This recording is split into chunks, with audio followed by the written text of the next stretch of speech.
The connection between philosophy and the mathematical sciences has always been very close. Plato had written over the door of his academy the words, "Let no one enter here who is ignorant of geometry." It was Aristotle who codified the basic sciences into the categories and gave them the names that we use to this day.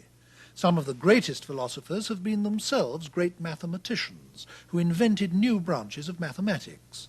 Descartes is an obvious example, and so is Leibniz and Pascal. In fact, most of the great philosophers, not all, but most, came to philosophy from mathematics or the sciences, and this tendency has continued into our present century. Bertrand Russell was trained first as a mathematician. Wittgenstein was trained first as an engineer. The reason for this persisting connection is, I think, obvious, and that is that the basic urge which has driven most of the greatest philosophers has been the urge to deepen our understanding of the world and of its structure, and this is also what creative scientists are doing. For most of the past, too, people thought that mathematics was the most indubitable knowledge, as well as being utterly precise and clear, that human beings possessed.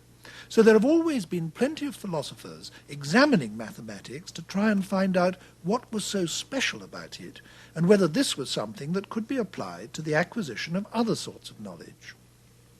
Ditto with the sciences, which were also thought to yield a very specially safe and certain kind of knowledge. What was it about science that made its results so reliable, people asked themselves, and could its methods, whatever these were, be used in other fields? These investigations into the concepts and methods and procedures and models that are involved in mathematics and in science have come to be known as the philosophy of mathematics and the philosophy of science. And it's with these that we're going to be concerned in this programme, chiefly with the philosophy of science, though in fact we have someone taking part who is expert in both, Professor Hilary Putnam of Harvard University. Professor Putnam, I'd like to start our discussion from a standpoint which I think a very large number of our viewers occupy anyway. And it's really this. Since the 17th century, I suppose, there's been a spectacular decline in religious belief, especially in the West and especially among educated people. And for millions, the role that used to be taken in life by a world view based on religion has been increasingly supplanted by a world view based on science, or at least purporting to be derived from science anyway. And this is still enormously powerful in the hold that it has on people's minds throughout the West. Probably it affects all of us. So I think I'd like to start this discussion by getting you to pin down that scientific world outlook which is so influential in the modern world and which will be underlying a lot of what we're going to have to talk about. Let me dodge the question a little bit by talking not about what scientists think now, but what many scientists thought 100 years ago or 75 years ago. Think of doing a crossword puzzle. You might have to change a few things as you go along, but towards the end, everything fits and things get added on one step at a time.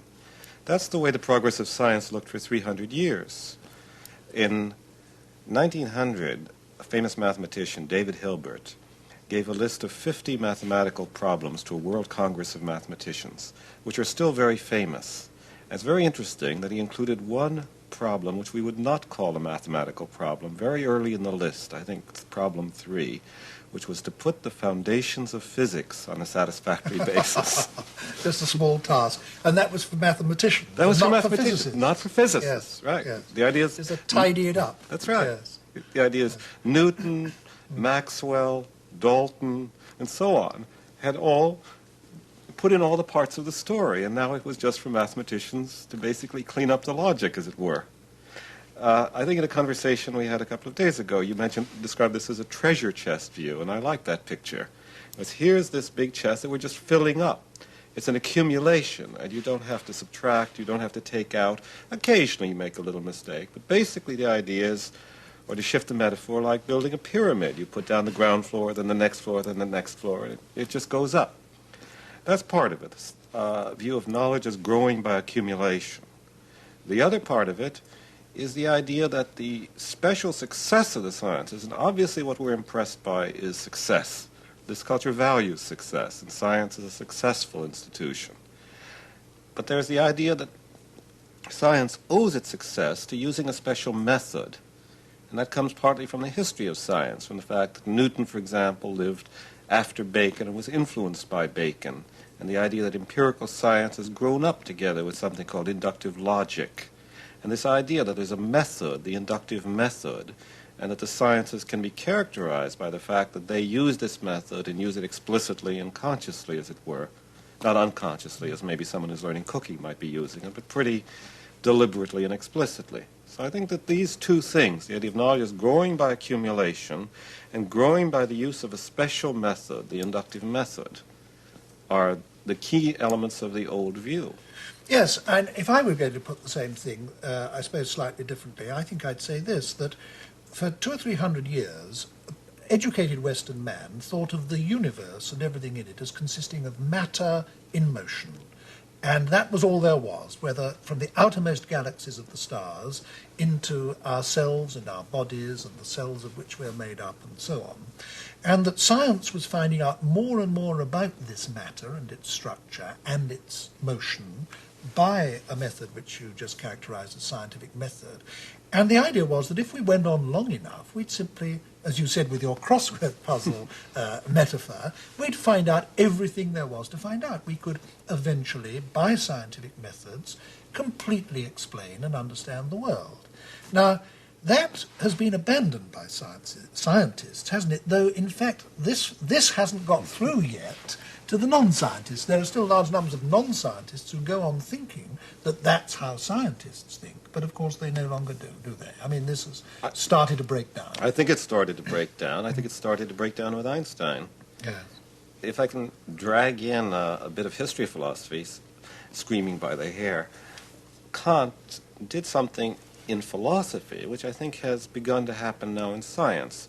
He challenged a certain view of truth. Before Kant, no philosopher really doubted that truth was simply correspondence to reality. I mean, there are different words. Some philosophers spoke of agreement. But the idea is a mirror theory of knowledge. Today, I think, Kant said it isn't so simple. There's a contribution of the thinking mind. Sure, it isn't made up by the mind. Kant was no idealist. It isn't all a fiction. It isn't something we make up. But it isn't just a copy either. What we call truth depends both on what there is, on the way things are, and on the contribution of the thinker, the mind. I think that today scientists have come to a somewhat similar view, that is, since the beginning of the 20th century, the idea that there's a human contribution, a mental contribution to what we call truth. The theories aren't simply dictated to us by the facts, as it were. I'd like to ask you to unpack that a little, because I think that some of our viewers will find this idea a little puzzling. How can it be, some people will ask themselves, that what is and is not true can depend not only on what the facts are, but on the human mind? How can that be? Well, let me use an analogy with vision. We tend to think that what we see just depends on what's out there.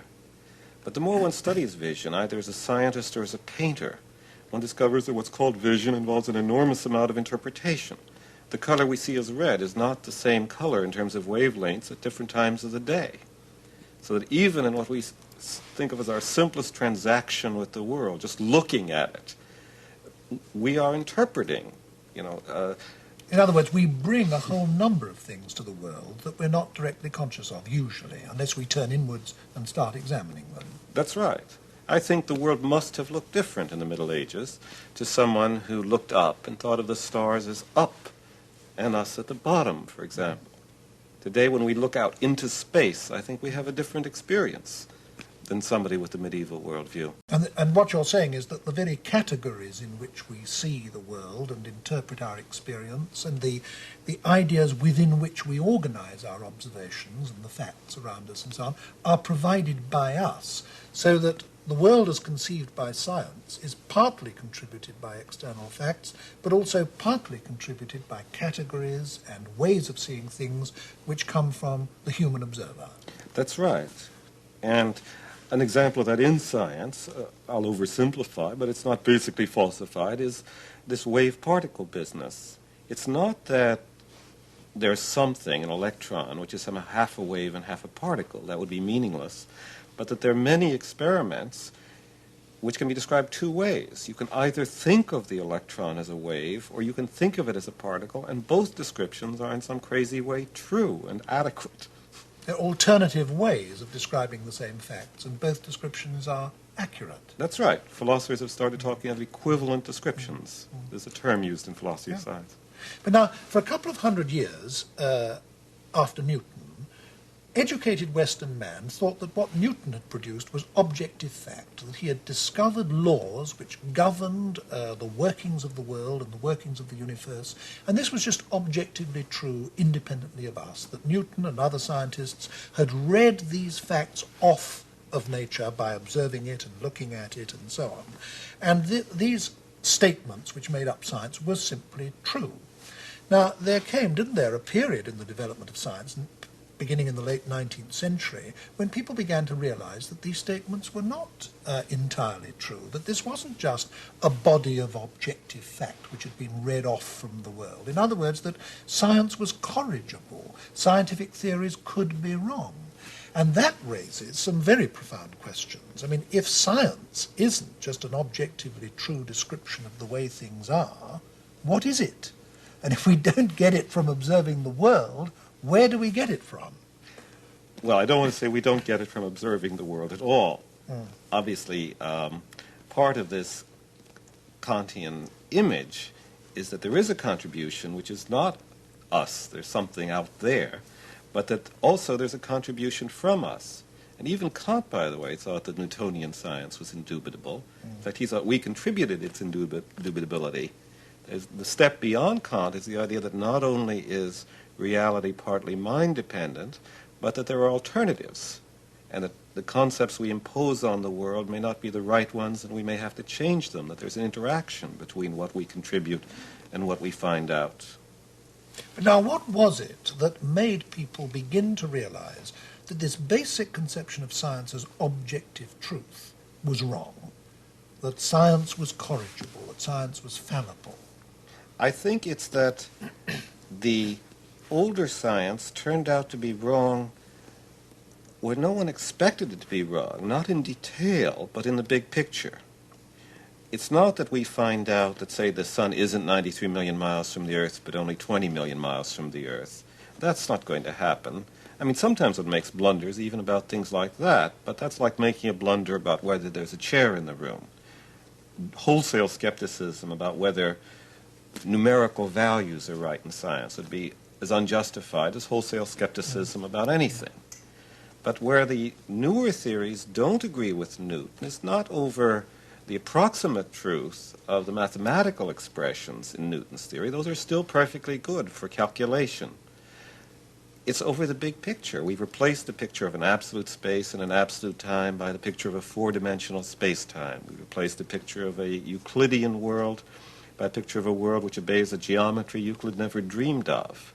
We've swung back to the picture of the world as having a beginning in time, which is really a shocker. It's not even that things once refuted stay refuted forever. Yes. So it means really that a whole conception of science has been superseded. Instead of thinking of science as a body of knowledge which is being added to all the time by further scientific work, that whole conception of science has been dispensed with, really, hasn't it? And we now think of it as a set of theories which are themselves constantly being replaced by better theories, by more accurate theories, by richer, more explanatory theories. And even the theories we now have, like those of Einstein and his successors, will probably be replaced in the course of time by other, better theories, by scientists yet unknown. Isn't that so? That's exactly right. In fact, scientists themselves make this prediction. That is, that the main theories of the 20th century, relativity and quantum mechanics, will give way to some other theory which will interpret both of them, and so on forever. Now, this raises a very fundamental question, namely the question, what is truth? I mean, when we say that this or that scientific statement is true, or this or that scientific theory is true, what in these newly understood circumstances of ours can we mean by truth? There are still two views, as there have been since Kant. One is this old correspondence view still has its adherents. But I think the view that's coming in more and more is that one cannot make a total separation between what's true and what our standards of assertability are. that the way in which what I call, using the Kantian picture, the mind dependence of truth comes in, is the fact that what's true and what's false is in part a function of what our standards of truth and falsity are. And that depends on our interests, and which again change over time, of course. That's right.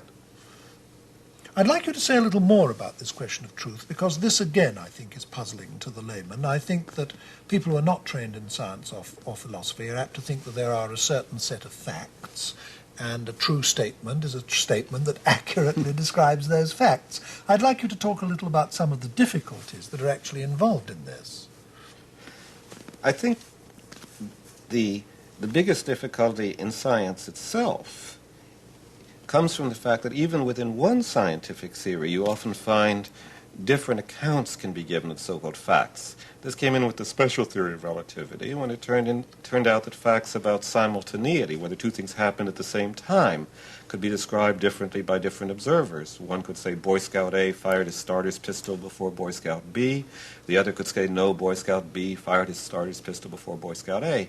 And if the distance is sufficiently large, so that a light signal can't travel from one to the other without exceeding the speed of light, then it may be both descriptions are correct, both are admissible. Of course, this leads to, profound conceptual difficulties in understanding some modern scientific theories, and this prompts the thought that a scientific theory can be useful and meaningful and can work, even if nobody really quite understands what it means. And this is the case with quantum mechanics, isn't it? I mean, nobody is really sure what quantum mechanics actually means, and yet it works. That's right. And again, there I want to say one shouldn't push that too far, because I think we don't want to give up our standards of intelligibility altogether. We want to say quantum mechanics works, and the very fact that it works means that there's something fundamentally right about it.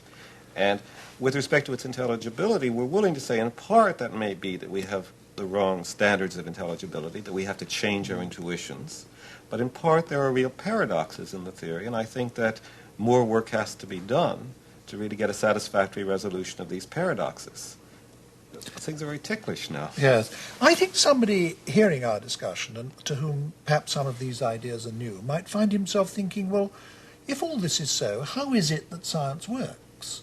If traditional scientific theories are breaking down, if science is turning out not to be a body of reliable, permanent, firm, objective knowledge, if a significant proportion of every scientific theory is subjective anyway, in the sense that it's contributed by the human mind, by the observer, by the scientist, how is it in these circumstances that we can actually build bridges, fly aeroplanes, make rockets go to the moon, and actually make all this soft, fuzzy, changing, partly subjective body of theory work for us? It must fit the world in some very basic way, in spite of everything that we've been saying. That's true, but I think the contrast between being subjective and fitting the world isn't altogether right. I'm not saying that scientific knowledge is subjective or that anything goes. I say we're in the difficult position that we often are in life of thinking there is a difference between good and bad reasoning, but we don't have a mechanical rule. In everyday life, we use interest-loaded terms. We wouldn't say that there's a policeman on the corner if we didn't have a whole network of social institutions. Somebody coming from a primitive tribe which didn't have policemen might say there's a man in blue on the corner. But the fact that the notion of a policeman is shaped by our interest doesn't mean that it can't be objectively true that there's a policeman on the corner. Also, I think science works precisely because of this corrigibility in large part, as Professor Poppers pointed out. The difference between science and previous ways of trying to find out truth is in large part that scientists are willing to test their ideas because they don't regard them as infallible in a way that was known at the beginning and then in the success of Newtonian science somewhat forgotten. And we've had to be reminded again of what Bacon knew, that you have to put questions to nature and be willing to change your ideas if they don't work. In some respects, the traditional opposition between science and religion has, the two parties have crossed places, haven't they? I mean, many religious people now believe they have certain knowledge about the world, that it was created by a God, that he made us in his own image, gave us immortal souls which will survive our death, and so on. Certain very fundamental propositions which they hold with absolute certainty. And it's the scientist who believes that everything is fallible, that the world is a mysterious place, that we'll never get to the end of the mystery of, and so on and so forth. Isn't there something in that? It may be. You say it may be. Yes, I'm not sure. You're not sure. Well, let's not pursue that. But one point I do want to take up with you, leaving even religion aside, is that now that science is seen in this entirely different way that you've been describing by virtually all scientists, doesn't it mean that the difference between science and non-science isn't what it was always thought of as being? In other words, since science is so subjective, indefinite, changing, and so on, it's no longer a clearly cut and different kind of human activity or kind of human knowledge from other sorts of human knowledge and other sorts of human activity. I think that's both true and culturally very important. I think the harm that the old picture of science does is that if there is this realm of absolute fact that scientists are gradually accumulating, then everything else appears somehow as non-knowledge, something to which even words like true and false can't properly apply.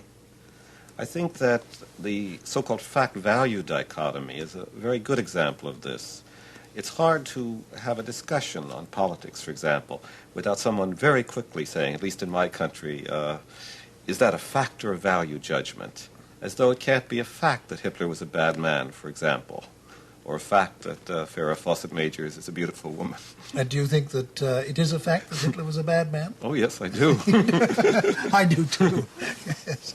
But then if this is so, if we are abandoning so many of these comfortable, clear-cut distinctions of the past, what's the point of continuing to use the category or the notion or the term science anyway? I mean, does it any longer clearly demarcate something differentiable from everything else? I don't think it does. I think that, if you're going to distinguish science from non-science, that makes a lot of sense if you still have this old view that there's this inductive method. What makes something science is that it uses it pretty consciously and pretty deliberately, and that what makes something non-science is either it uses it entirely unconsciously, as in learning how to cook, you're not consciously thinking about inductive logic, or perhaps doesn't use it at all, as metaphysics was alleged not to use it at all, I think unfairly. But both say that there's a sharp line between, say, practical knowledge and science, and to say that the method which is supposed to draw this line is rather fuzzy, something that we can't state exactly, and attempts to state it, by the way, have been very much a failure still. Inductive logic cannot be, say, programmed on a computer the way deductive logic can be programmed on a computer. And I think the development of deductive logic in the last 100 years and the development of the computer have really brought home very dramatically just what a different state we are in with respect to proof in the mathematical sciences, which we can state rigorous canons for, and proof in what used to be called the inductive sciences, where we can state general maxims, but you really have to use intuition, general know-how, and so on in applying them. One of the two categories that you described, the old-fashioned way of looking at science in terms of, was that there was a particular scientific method. Yes. That you observed the facts, and on the basis of these observed instances, you generalized to form scientific theories which you then verified by experiment and so on. That was the old view, wasn't it? Now that that has been abandoned, is there any longer any single method which is thought of as being scientific method?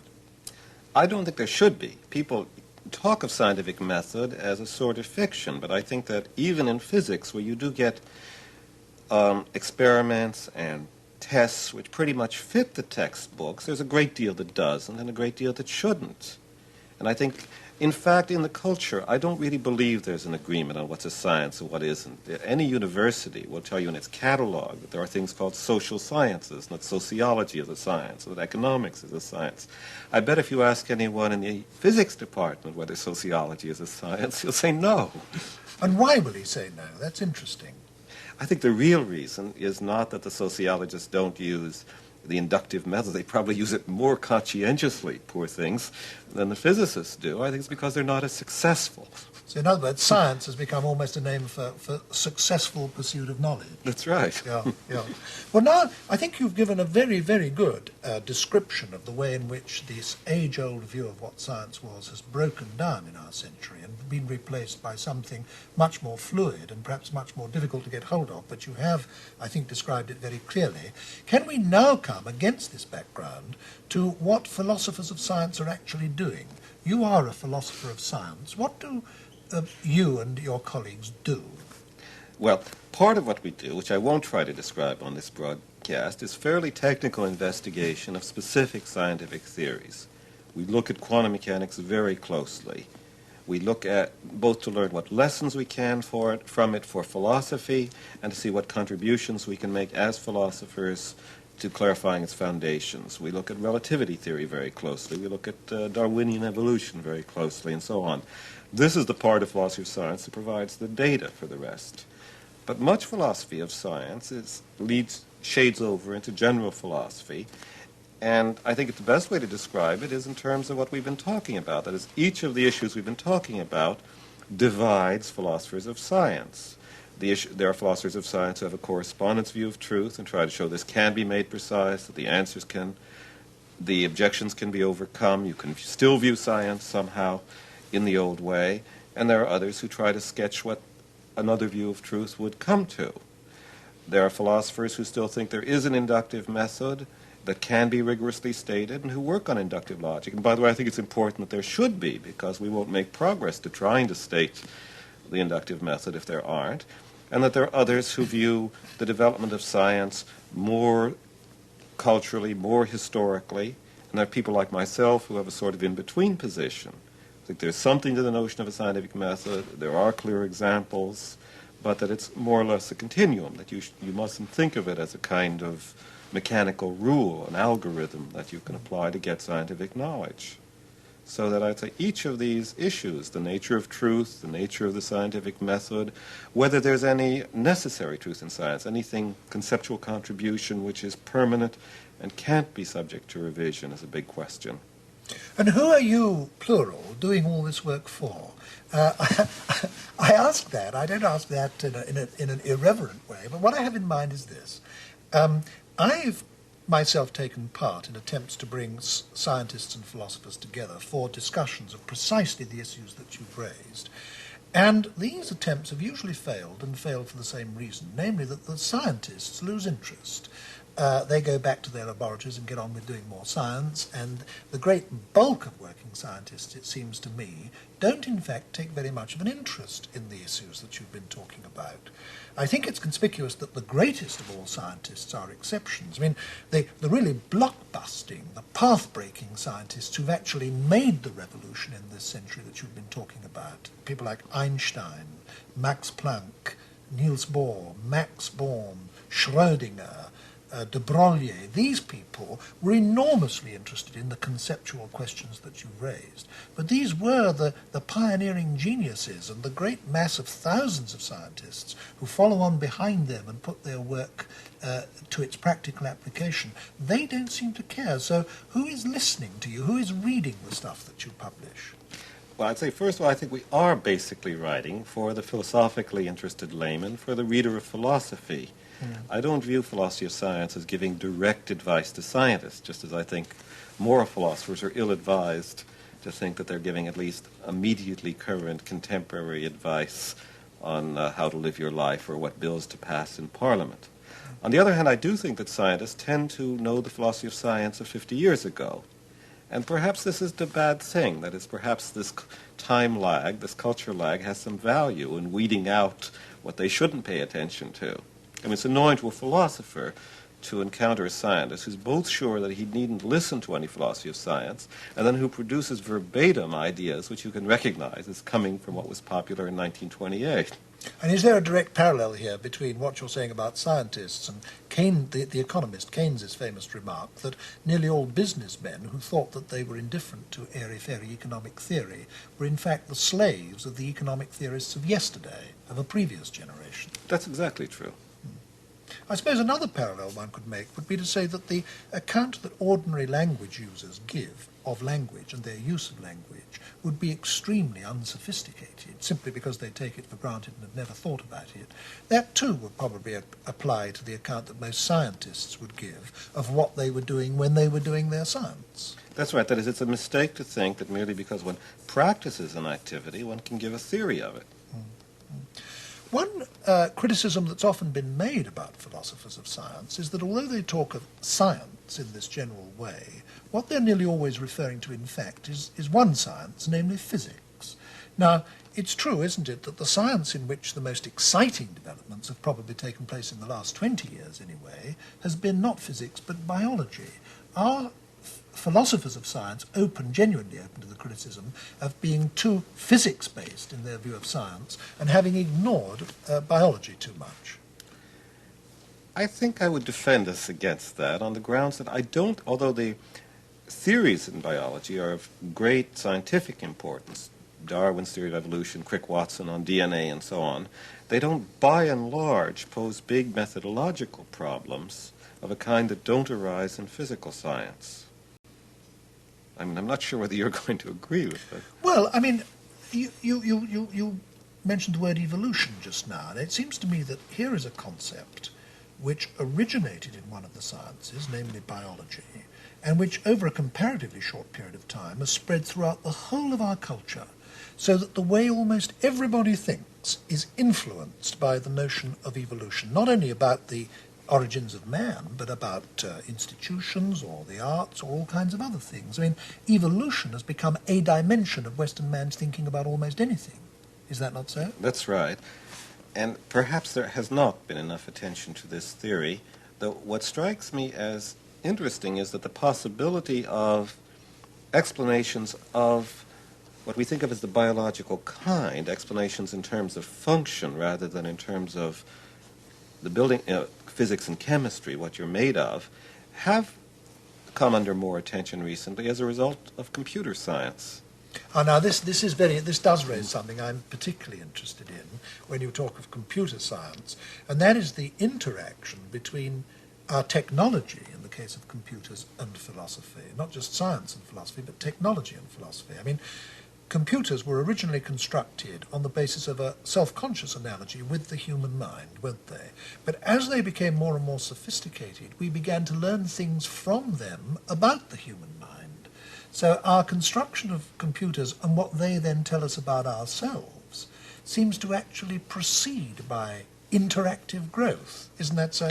That's right. And today, this is one area, by the way, in which philosophers are in close contact with scientists. That is, the fields of linguistics, cognitive psychology, computer science, and philosophy of language today interact constantly. People send papers to one another, not because someone tells them to. There are conferences at which specialists in these fields meet together, again, not because someone decided there should be some cross-fertilization. The interesting thing about the computer case, if I can stick with it for a moment, is one might have thought that the rise of the computer, would encourage a certain kind of vulgar materialism. The idea, so after all, we are machines, so after all, everything about us can be explained in terms of physics and chemistry. Paradoxically, the real effect of the computer on psychology and on philosophy of mind has been a decrease in that kind of reductionism. See, the thing about the computer is that when you work with computers, you very rarely have to think about their physics and chemistry. There's a distinction that people draw between their software, meaning their program, their instructions, their rules, the way they do things, and their hardware. And generally you ignore their hardware. You talk about computers at the software level, and you wouldn't really be able to explain what they do in a way that would be of any use to anyone in terms of the hardware level. There is a kind of emergence here, although it's not a mystical kind of emergence. It's not that they're violating the laws of physics. It's just that the level of at higher level facts about organization have a kind of autonomy. You'd say the fact that it's following this program explains why it does this, and I don't need to know how it's built. I only need to know it can be built in such a way that it will follow this program. This is a return to a view if you apply this to the mind, it suggests a return to a view of the mind that I associate with Aristotle. There's the view that we are not ghosts in a machine, not spirits which only temporarily embodies, but that the relation between the mind and the body is a relation of function to what has that function. Aristotle said if you use the word soul in connection with an axe, and of course he said you don't, you'd say the soul of an axe is cutting. And he said the soul of the eye is seeing. And he thought of man as a thing that thinks. Yes, you're talking now of the alternative to materialism and, say, a religious view that this gives us. Puts me in mind instantly of the most significant of all the materialist philosophers in the modern world, namely Marxism, which after all is the official state philosophy of about a third of mankind, as we sit here discussing this. Marxism claims to be scientific, and this is a very important thing about it. Is there a significant Marxist contribution to the philosophy of science? I don't think there's a significant Marxist contribution, but I don't think that the Marxists were all wrong either. I think Engels was one of the most scientifically learned men of his century. He got a number of things wrong, but he had an immense general scientific knowledge. And Ante Düring, his big book on philosophy of science, although it contains some rather strange ideas, some of which he gets from Hegel, by the way, is on the whole a sensible book on philosophy of science, among other things. On the other hand, it's not specifically Marxist. I'd say that Engels' views in philosophy of science are in large part influenced by the standard philosophy of science of the time. They're a fairly sophisticated, inductive account. And what about subsequent Marxist thinkers who also had some pretension to be philosophers, like Lenin, for example? Well, I think they're uneven. Lenin, I think, is on the whole one of the worst. He says, for example, the theories are copies of motion. I mean, there you have the copy theory of science just copying off the reality in its crudest view.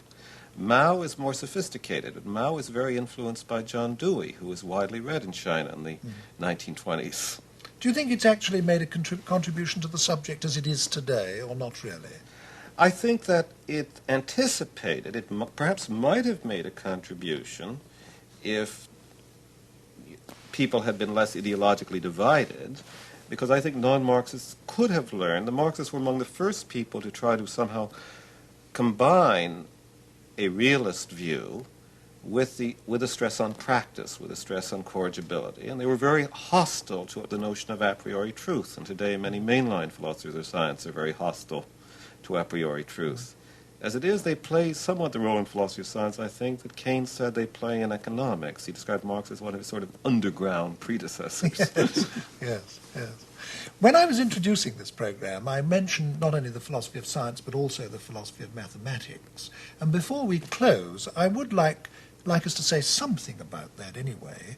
I suppose one can really say that the central problem in the philosophy of mathematics is a direct parallel to the central problem in the philosophy of science, namely, how does it fit the world? With science, it's how does science fit the world? In mathematics, it's how does mathematics fit the world? Is that right? That's right, and it's even worse, because if you're trying to defend a copy view, a correspondence view of truth in empirical science, you can answer the question, well, how do we build up this picture in such a way that it corresponds? By saying we have sense organs. As I mentioned before, that's not a total answer because there's a tremendous amount of interpretation involved in simple seeing and simple hearing. But if you're talking about numbers and sets, and someone says, okay, if mathematical knowledge is simply some kind of a copy of the way numbers are and the way sets are and the way other abstract objects that mathematicians study are, the question then, what sense enables us to see how they are? What is a number? Yes. A deeply problematic question, but still an important one. That's right. And on the other hand, I don't want to say that the anti-correspondence view has it very easy either. It seems to me that mathematical knowledge is a real puzzle. And I think that philosophers should concentrate more on philosophy of mathematics than they do now, because it seems to be an area where no theory works very well. Isn't there another very important parallel between mathematics and science? I mean, throughout the history of science, one of the conflicts has been between one camp who thought that it was all about objects in the world which existed independent of human experience, and another camp which thought, no, it's human beings and observers who actually contribute most of this. And as you pointed out much earlier in our discussion, the truth is almost certainly a combination of both. There is a long-standing dispute in mathematics, isn't there, between one body of people who think that mathematical knowledge is something that's, so to speak, inherent in the structure of the world, and we derive it from the world by experience and observation, and another body of mathematical thought that says, no, no, no, mathematics is a creation of the human mind, which we then try to impose on reality, like a grid, as it were, on a landscape. Isn't that so? That's right. The latter story is attractive because of the sense organ problem, but it doesn't seem to work either because it seems that we're not free to impose any mathematics or any logic we want. Almost anyone would admit that at least you have to be consistent. And what's consistent and what isn't somehow something we can just make up or decide. As when we try to stress conventionalist accounts, subjective accounts, we come up against the objectivity of mathematics. When we try to stress the objectivity of mathematics, we come up against another set of problems. I think we can learn a lot more than we now know about human knowledge and about scientific knowledge by going further into this area.